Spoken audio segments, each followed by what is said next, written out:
Doctors could be on the brink of a breakthrough. Migraines. How to control them. Tame a migraine. A severe migraine. Throbbing, recurring headaches.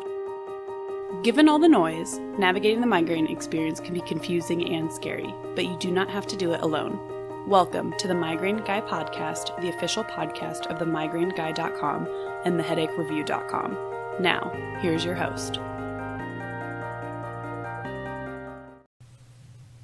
What is up, pod-ience? It's Kevin here, the Migraine Guy, bringing you this week's edition of the Migraine Guy podcast. I can no longer say it is the only migraine podcast that's updated regularly. Migraine Again has launched their podcast also. If you're not aware of Migraine Again, they're a website. They do a lot of things. They hosted a Migraine World Summit last year and this year, and they have a lot of good articles, a lot of good information. They get a lot of good experts on their website, and so I'm assuming that they're going to be having lots of good information on that podcast. Make sure you subscribe to them, but don't forget about your boy, the Migraine Guy. Let's see, what went on this last week with my migraines? It was kind of a rough one. Nothing too crazy, nothing that sent me to the ER, utterly disabled me, but I probably had 4 or 5 level 5 to 7 on a 1 to 10 pain scale, level 5 to 7 migraines, about 5 times last week. One thing I didn't notice is that I've been having to do a lot more reading lately, and, I do almost all of my reading on the computer, and so even though I have my very effective Somnolite migraine glasses, I did notice quite a large uptick in the amount of intense migraines that I've been getting. Now, it could be a combination of things. It could be, exposure to the computer screen. It could be some of the stresses that are going on in my life. Got some people out there causing me some trouble, but nothing that seems like an obvious trigger other than the increased exposure to the computer screen. So it's probably going to be printing off a lot more articles and chapters from books to read, even though the whole point of a PDF is that you don't need to print. I think it's going to help just reduce my overall migraine intensity, and then I can, go for a walk around the block or something while I read. I like reading and walking. Lots of people are worried that I'm gonna walk into traffic or trip or something, but somehow it's like my X-Men superpower. I can read and walk. So I probably going to do that and see if the migraine intensity kind of goes back to where it normally is, 4 or 5 days of level 3 to 5 migraines rather than that kind of tipping point for me. Once it starts getting about to that 5, 6, 7 pain range, that's when, all hands are on deck. I'm canceling plans with people. I'm contemplating, the abortives that I hate. Probably should be taking the abortives earlier, maybe in that 3 to 4 pain range, but at the same time, I get so many 3 to 4 level pain level migraines that I would be out of triptans probably after 2 weeks if I did that. So I typically have to wait until the migraine kind of hits that 5, 6, 7 pain range before I pop the abortive, but then it's not nearly as effective. So just kind of a vicious cycle there.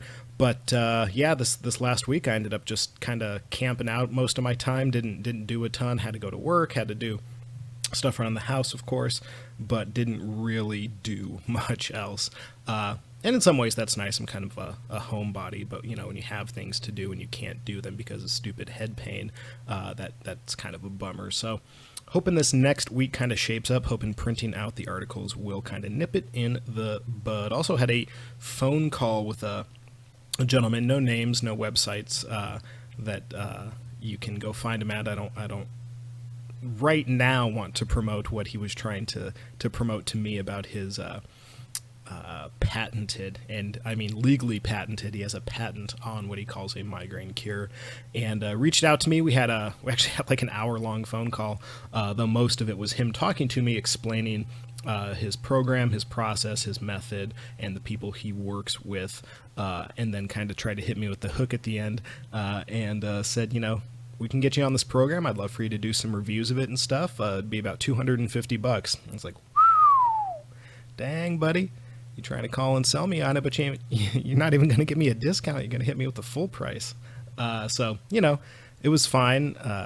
He takes it's not like a quote-unquote natural way, but it is like a way to increase migraine-free days by trying to adjust serotonin levels. So I wasn't totally convinced of how his process would actually do that, but he was a very nice gentleman. We had a good talk, and probably going to ask him some more questions over email and stuff. But if you want to hit me up to do some collaboration with you as the migraine guy, or you want me to review your product in a video and maybe talk about it on the podcast, like, I'm totally down. But $250. I'll just have that sitting around, buddy. So whatever. That was just a funny thing. Just being on the phone call for so long, and then at the very end getting the price out of him and realizing that he was hoping that I would pay full price for it was just funny. It was just a funny phone call. It was a nice little silver lining to otherwise migraine-filled day. So that is, I guess that's it for the migraine update. Nothing big. Got my neurologist appointment at the end of next month. We're about almost exactly 1 month out, November 31st, 28th, something like that. I need to double check. But yeah, I'm going to try to reduce my screen exposure time by printing stuff that I need to read and seeing if that does anything. And if not, then I'll take a couple more things out of my normal day-to-day life and see if that helps. And if not, then maybe this is just the next level of my migraines. But I'm hopeful. Had them for about 3 or 4 years now at the chronic level, so I've gotten pretty good about being sensitive to certain features of my environment, of my life, of my diet, etc., and when migraines are triggered by them. So pretty positive that reducing screen time is going to be good for me. So what do you say we get to some migraine news?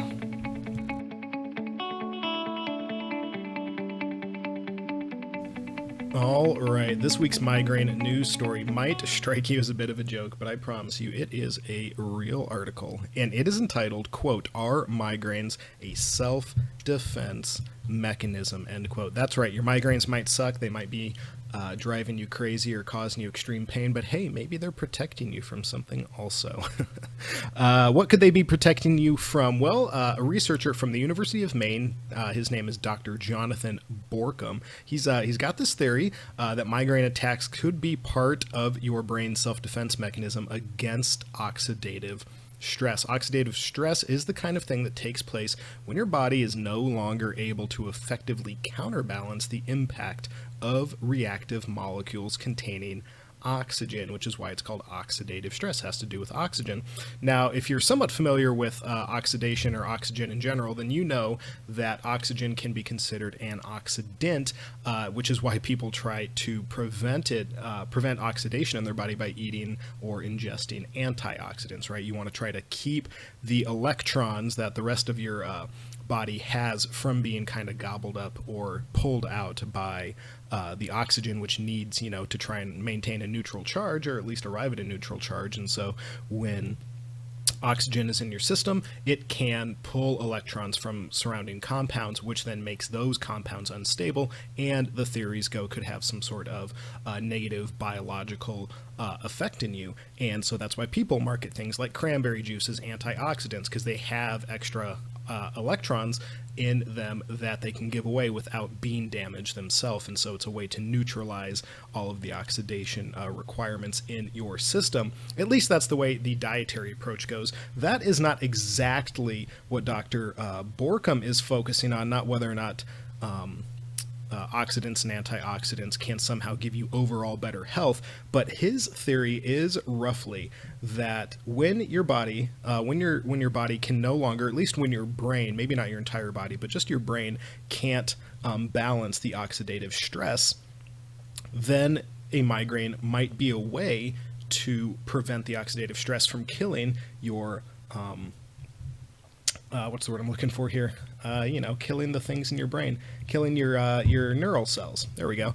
And so the idea is, as far as I understand it from the article, you get too many oxidants in your brain, let's say. Let's be real simplistic. You get too many oxidants in your brain can't balance it, and so it triggers a migraine, or a migraine occurs in order to protect it, because after a migraine, you're going to have, reduced cortical activity, what they call cortical spreading depression. It's this big spike in activity. That's the migraine, very similar to a seizure, but followed by that is a very, very low amount of electrical activity. And so this low amount of electrical activity would be the protecting aspect of having a migraine. So you might be thinking, well, great, that's a cute theory there, Doc. But what is that going to do for migraine sufferers? It certainly doesn't feel right, like our migraines are protecting us. Well, he expresses that if his theory could be proven or at least substantiated by further studies, more effective treatments for migraine might be found that could target oxidative stress rather than just the symptoms that we have as migraine sufferers. So when you go to your doctor and you tell him that you're still getting migraines, and he gives you a triptan and it doesn't work so well, and then he gives you maybe a prescription level NSAID, and maybe that works a little better, and you're taking your propranolol every day and stuff like that. Instead of doing those normal migraine treatments, I don't exactly know what an oxidative treatment would be, but if there's some sort of maybe an IV or maybe some medication you could take to reduce the oxidative stress, then maybe if his theory can be substantiated by further studies, that could be something that would be much less problematic than a lot of the migraine meds that we take right now. Plus, you might be able to mildly adjust some of the oxidative stress that your body's under with your diet as well. So maybe in conjunction with the medication, you would be on a antioxidant rich diet. I'm not exactly sure. There's some conflicting stuff about whether or not antioxidants as dietary things need to be ingested, whether or not the kind of oxidation that occurs through diet, whether or not that has any real bearing on whether or not you're going to get cancer. That kind of stuff is still, last time I checked anyway, a few years ago, still highly debated in the scientific literature. But as far as this theory goes, it is fairly interesting, right? We know a lot of stuff about the brain. We know a lot of stuff about how the brain works. So if this is a way to take one area in which the brain could work and apply it to migraine, even though it sounds kind of crazy that your migraines might be helping or at least protecting your brain, at least it's something that can be probably tested pretty quickly and pretty easily, and hopefully we'll get some information out of those studies to corroborate or dismiss this theory. But it's just a fun title, right? Are migraines protecting you? Come on. Who in the world thinks of a migraine as a self-defense mechanism? How stupid is my brain? Well, that's not fair. I know my brain's pretty stupid, but how stupid are all of our brains? Come on. Anyway, that is the migraine news, and let's move on.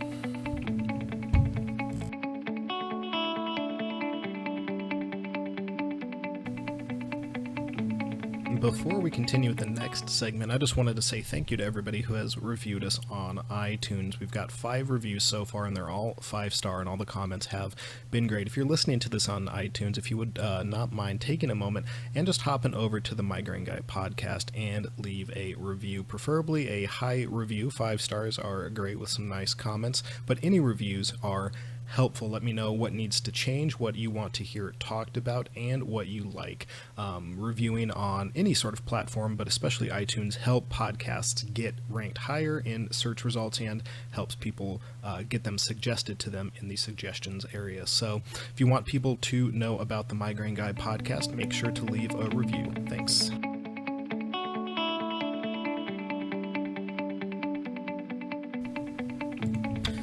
This week's migraine tip of the week has to do with non-medication ways to prevent your migraines, particularly acupuncture. If you're like me, you try everything you can that doesn't involve new medication to help prevent or stop your migraines. You'll work out, you'll make sure that you stay hydrated, that you're eating your food at a particular time. That way you've reduced as many factors as you can that could cause a migraine. But a preventative option could be acupuncture. Acupuncture is a, many millennia old practice going back to China and Chinese medicine. The practice involves the use of thin needles which are inserted into your skin into particular parts of your body. Those particular parts of your body are the acupuncture pressure points.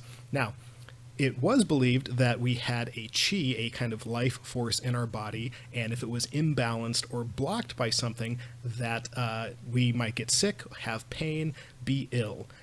Acupuncture was introduced as a way to help rebalance and get your chi flowing properly. Now, the metaphysical side does not have to be believed in order to see preventative benefits for headache and migraine sufferers.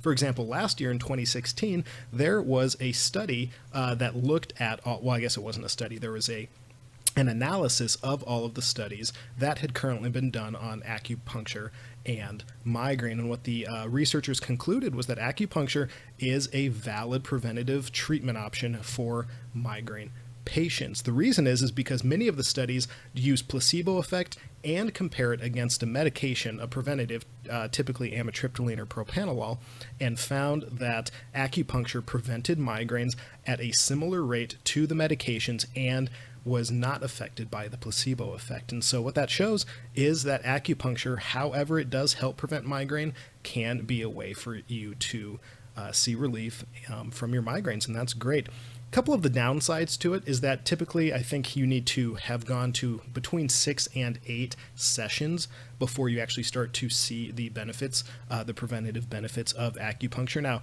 that's not wildly, uncommon, right? We all have to wait for our migraine medications, the prophylactics, to build up in our system before we can really expect to see results either. So that might not be the biggest downside. Probably the biggest downside to using acupuncture as a preventative is the cost associated with it. Some insurance companies, if you have pretty good insurance, might cover a few visits every month, but many, and I'm going to go out on a limb and say most insurance companies do not cover it. And so that means you're going to be paying out of pocket. Now, the frequency with which you go get your acupuncture would probably be up to the practitioner. You would tell them that you're there for migraine prevention and see what they recommended. They might recommend once a month, once a week, or maybe something more aggressive to try and reduce your migraine pain quickly. But all of those visits are going to have to get paid for, and if your insurance doesn't cover it, it's going to come out of pocket. And I don't exactly know what the average price is, but I'm guessing it is somewhat expensive if you want to go to a reputable acupuncture practitioner. And so that is just something to keep in mind. It might be as good as medication, but at least medication gets covered by your insurance at least some of the time. And so that's just something to consider if you want to go and try acupuncture as a preventative method for your migraine. But hey, I want to know what your experience has been. Have you tried acupuncture for a decent amount of time? Has it helped prevent your headache or migraine pain, or did you not notice a difference? Also, how much was it per visit? Were you able to get your insurance to cover it, or did you have to pay out of pocket? And if you did, what were those prices? If you want to hit me up on social media, please do with this kind of information. It is good for me to know because I can get it out to people. It's good for other people to know who look at these comments. And so if you've used acupuncture, I want to hear about your experience.